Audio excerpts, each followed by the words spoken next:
मुगल शासन व्यवस्था।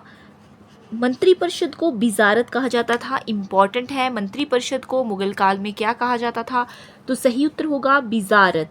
बाबर के शासनकाल में वजीर पद काफी महत्वपूर्ण था। सम्राट के बाद शासन के कार्यों को संचालित करने वाला सबसे महत्वपूर्ण अधिकारी होता था वकील, जिसके कर्तव्यों को अकबर, दीवान, मीरबख्शी, सदर व मीर समन में विभाजित करता था।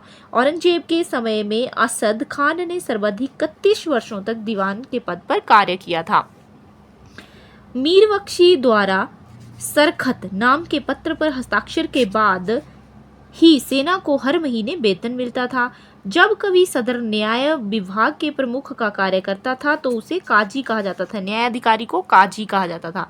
लगानहीन भूमि मददे माश कहलाती थी। ये जो लगान, जहाँ जिस पे लगान नहीं लगती थी भूमि पर, उसको मददे माश कहा जाता था। इसका निरीक्षण सदर करता था। सम्राट के घरेलू विभागों का जो प्रधान होता था मीर समा।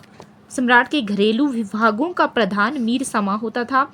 सूचना व गुप्तचर विभाग का जो प्रधान होता था दरोगा ए डाक चौकी। क्या कहा जाता था? दरोगा ए डाक चौकी। शरीयत के प्रतिकूल कार्य करने वालों को रोकना, आम जनता के दुष्चरित्रता से बचाने का कार्य होता था मुहतसीब का। प्रशासन की दृष्टि से मुगल साम्राज्य का बंटवारा सूबों में हुआ। सूबों का विभाजन सरकार में हुआ। सरकार का परगना या महाल में हुआ और महाल का जिला या दस्तूर ग्राम में बंटे होते थे। प्रशासन की जो सबसे छोटी इकाई होती थी ग्राम ही होती थी, जिसे मावदा या दीह भी कहते थे। मावदा या दीह। मावदा के अंतर्गत छोटी छोटी वस्तुओं को नागला कहा जाता था। क्या कहा जाता था? नागला। मुगल काल के प्रमुख अधिकारी एवं उनके कार्य। सूबेदार का कार्य प्रांतों में शांति स्थापित करना था। दीवान का कार्य प्रांतीय राजस्व का ये प्रधान होता था। ये सीधे शाही दीवान के प्रति जवाबदेह होता था। बख्शी प्रांतीय सैन्य प्रधान होता था। फौजदार जिले का प्रधान फौजी अधिकारी। आमील या अमलगुजार जिले का प्रमुख राजस्व अधिकारी। कोतवाल नगर प्रधान होता था। शिकदार परगने का प्रमुख अधिकारी होता था। आमील जो है वो होता था ग्राम के कृषकों के से प्रत्यक्ष संबंध बनाना एवं लगान निर्धारित करना, इसका काम होता। शाहजहां के शासनकाल में सरकार एवं परगना के मध्य चकला नाम की एक नई इकाई की स्थापना की गई थी। भूमि कर के विभाजन के आधार पर मुगल साम्राज्य की जो समस्त भूमि थी 3 भागों में विभाजित हुई थी। खालसा भूमि थी, जागीर भूमि थी और सयूरगल या मददे माश भूमि थी। तो खालसा भूमि प्रत्यक्ष रूप से बादशाह के नियंत्रण में होती थी और जो जागीर भूमि थी तनख्वाह के बदले में दी जाने वाली भूमि होती थी। और मददे मास या सयूरगल होती थी अनुदान में दी गई लगानहीन भूमि, जो अनुदान में दी थी, इसे मिल्क भी कहा जाता था। शेरशाह द्वारा भूराजस्व हेतु अपनाई जाने वाली पद्धति राई का उपयोग जो था किसने किया था? अकबर ने किया था। राई पद्धति का उपयोग किसने किया था? तो अकबर ने। अकबर के द्वारा करोड़ी नामक अधिकारी की नियुक्ति 1573 में की गई। इसे अपने क्षेत्र से 1 करोड़ दाम वसूल करना होता था। 1580 में अकबर ने दहशाला नाम की नवीन कर प्रणाली प्रारंभ की। आईने दहशाला कहा जाता है, दहशाला भी कहा जाता है।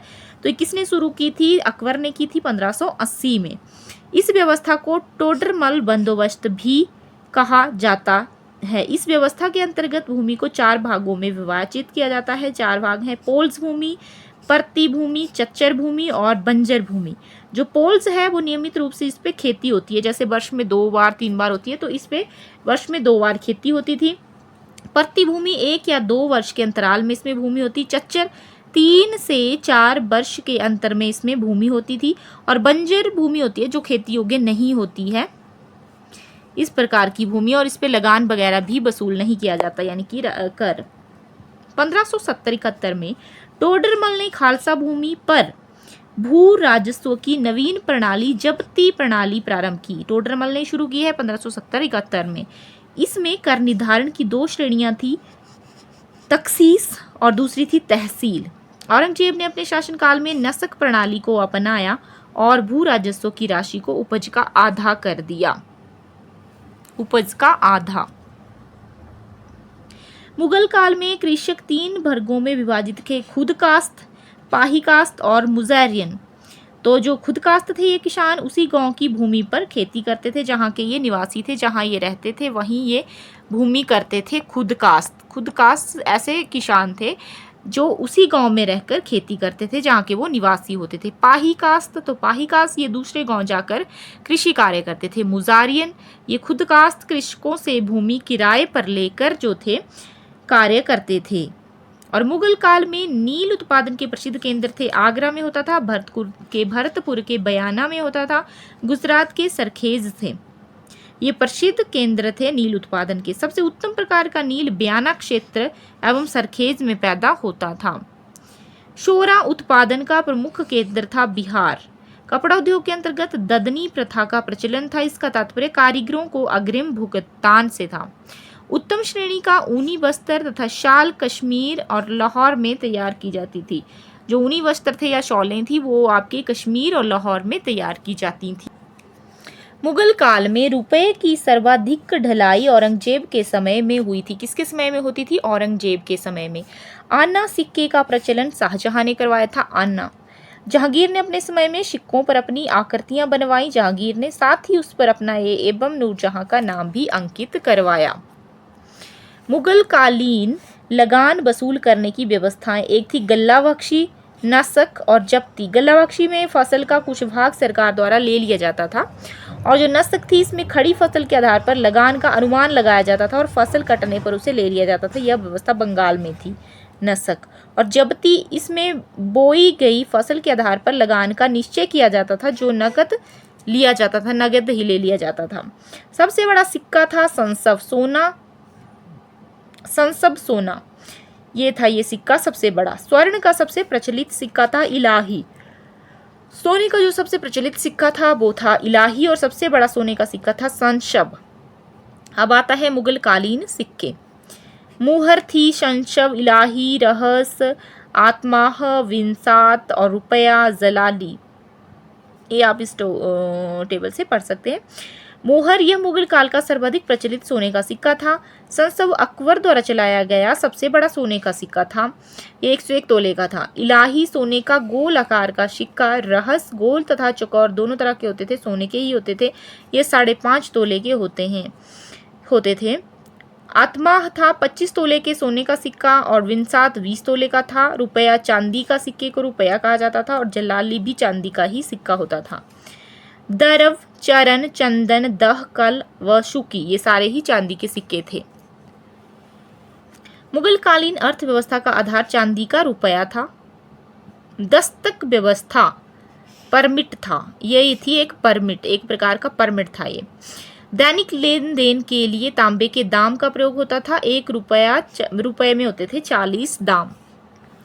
मुगल सेना 4 भागों में विभाजित थी। पैदल सेना, घुड़सवार, तोपखाना और हाथी सेना 4 टाइप की थी। मुगल कालीन सैन्य व्यवस्था पूर्णतः मनसबदारी प्रथा पर आधारित थी। इसे अकबर ने ही आरंभ किया था। मनसबदारी किसने शुरू की थी? तो अकबर ने। और जो मुगल काल की सेना थी, ये सैन्य व्यवस्था थी, ये सारी मनसबदारी पर ही जो थी वो आधारित थी। ये इस तरह से थे, देखिए 10 से 500 तक मनसब प्राप्त करने वाला मनसबदार कहलाता था। 500 से जो 2500 तक मनसब प्राप्त करता था उसे उमरा कहते थे और 2500 से जो ऊपर मनसब प्राप्त करता था तो उसे क्या कहा जाता था? अमीरे आजम।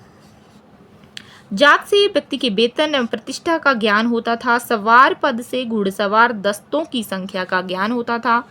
अकबर के शासनकाल में 29 ऐसे मनसबदार थे जो 5000 जात की पदवी के थे। औरंगजेब के शासनकाल तक ऐसे मनसबदारों की संख्या 79 हो गई थी। किसके? 79 औरंगजेब के शासनकाल में। जहांगीर ने सवार पद में 2 अस्पा और सिंह अस्पा, ये भी आता है, इंपॉर्टेंट है ये, सिंह अस्पा और 2 अस्पा प्रणाली। तो ये जहांगीर के समय में थी व्यवस्था, 2 अस्पा और सिंह अस्पा। सर्वप्रथम यह पद महावत खान को दिया गया था। ये एक पद थे, एक प्रकार के पद थे ये। मनसबदारों के अलावा खुद मुगल शाहजहां की भी फुटकर घुड़सवार रखते थे जिन्हें अहदी कहा जाता था। अहदियों के कर्तव्य बहुमुखी होते थे। शाही कार्यालय के अधिकतर मुंशी, दरबार के चित्रकार और शाही कारखानों के फोरमेन इसी सैन्य दल से चुने जाते थे। मराठों का उत्कर्ष। इस टॉपिक को हम डिस्कस करेंगे नेक्स्ट वीडियो में।